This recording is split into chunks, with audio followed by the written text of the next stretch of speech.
Welcome back to my channel at The Movie Optimist, where I try and find the silver linings in even the worst of films. I just got done watching the newest film, Shelby OAKS by Neon Pictures, and this is a found footage / actual horror film. And what I mean by that is it fuses the art of like the found footage genre, like Paranormal Activity, and it mixes it with a mystery and also a hybrid of a real movie where it's shot like an actual movie, like a Sinister or something like that, and it makes this paranormal mystery. And the thing that fascinated me about this film is it's directed by Chris Stuckman, and for those of you who don't know, he's a very popular YouTube critic that for the last decade has been reviewing films on YouTube. He blew up in fame.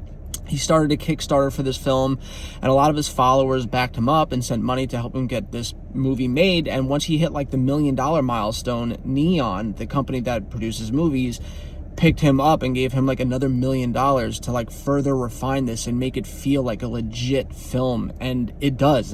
It feels like you're watching like a big budgeted film. The way they edited it, the way they color graded it, the way they shot it, it feels like a legitimate film. But this is very much so a very small micro budget. $2 million sounds like a lot to the average day working man, but for like a Hollywood movie, like most horror films get made for like 60, 70, 80 million dollars. So you have to put this in line with things like The Terrifier, that's super micro budget.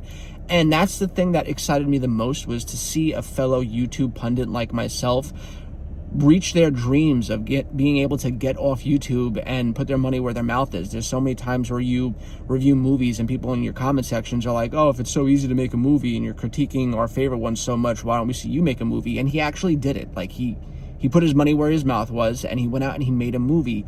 And although I think that this movie is very flawed, it's still wildly impressive nonetheless that for his first feature film, it's as good as it was. Again, it's very flawed, but I don't really fault him as much as I fault the fact that they had to cut a lot of corners due to the micro budget that he had. But with what he was given, I was wildly impressed.